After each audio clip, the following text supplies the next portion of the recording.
সময় কত দ্রুত চলে যায় তাই না? এই তো কদিন আগেও ভাস্তির বিয়েতে যাব বলে সবকিছু গুছিয়ে নিচ্ছিলাম। কত এক্সাইটমেন্ট ছিল ভিতরে, অথচ আজ বিয়ে খেয়ে এসে বাড়িতে ভয়েস দিচ্ছি ভিডিওতে। হ্যালো, আসসালামু আলাইকুম ফ্রেন্ডস, কেমন আছেন সবাই? Welcome to my new blog. ভাস্তির বিয়েতে অ্যাটেন্ড করার জন্য চলে এলাম বাবার বাড়িতে।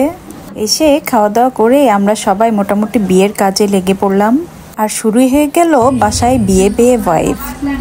আমার মেয়ে এখানে চশমায় রং করছে, কালার ফেস্টিভ্যালে যে চশমাগুলো পরা হবে এগুলো রেডি করছিল সে। আসলে পুরো বিয়ের সেগমেন্টটা এক ভিডিওতে দেখানো সম্ভব নয় বলে আমি পার্ট বাই পার্ট আপনাদেরকে সব কিছু শেয়ার করব।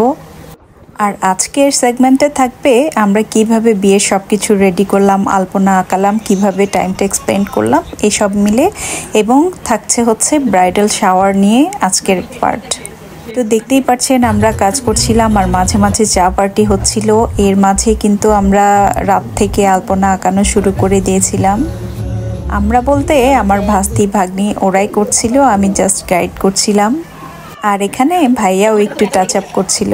আর রাত্রেবেলা হচ্ছে কাজ করতে করতে সবাই হাঁপিয়ে গিয়েছিল, তাই আইসক্রিম খেয়েছি।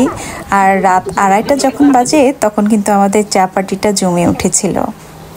তো দেখতে পাচ্ছেন সবাই অক্লান্তভাবে কাজ করছে। আর এখানে কিন্তু ডান্স প্র্যাকটিসও চলছিল। তারপর আমরা মাটির কলসে এখন রং করব। এগুলো সব কিছু আমরা একদিনে করিনি, মানে পার্ট বাই পার্ট করেছি। আর ভিডিওটা একসঙ্গে আছে বলে হয়তো বা আপনারা বুঝতে পারবেন না। আমরা কিন্তু এটা একদিন করে করেছি সব কিছু। তো মাশাল্লাহ আমার মেয়েরা সবাই খুব সুন্দর করে কলসগুলো আর্ট করছিল, খুব সুন্দর হয়েছিল আর্টগুলো। আর এর মাঝে পেয়ারা মাখা খাওয়া হচ্ছিল। আর এখন প্রস্তুতি নেওয়া হচ্ছে ব্রাইডাল শাওয়ারের ফ্যামিলি পার্টি। এখানে ছোট্ট একটি প্রোগ্রাম করেছি সবাই মজা করার জন্য। আসলে এখানে আমরা জাস্ট একটু মজা করেছি। আর এই যে হলো আমাদের ব্রাইড, চুপি চুপি খাওয়া হচ্ছে এখানে। আর সঙ্গে সঙ্গে আমার ক্যামেরায় কিন্তু ধরা পড়ে গেল। তো যাই হোক, ব্রাইড শাওয়ারের প্রিপারেশন চলছিল। আর এই যে দেখেন আমরা কি বানাচ্ছি, এটা হলো ককটেল বানাচ্ছি।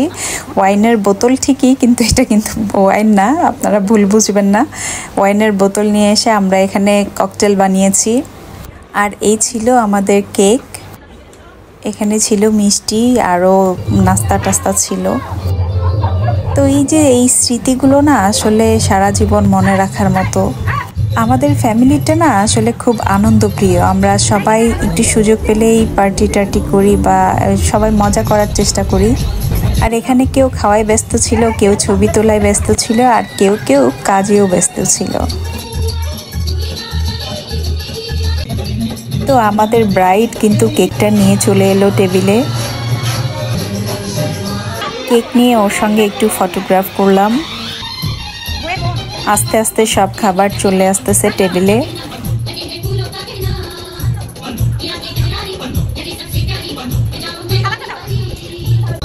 তো টেবিল সাজানো শেষ, এখন সবাই মিলে আমরা ফটোগ্রাফ করব।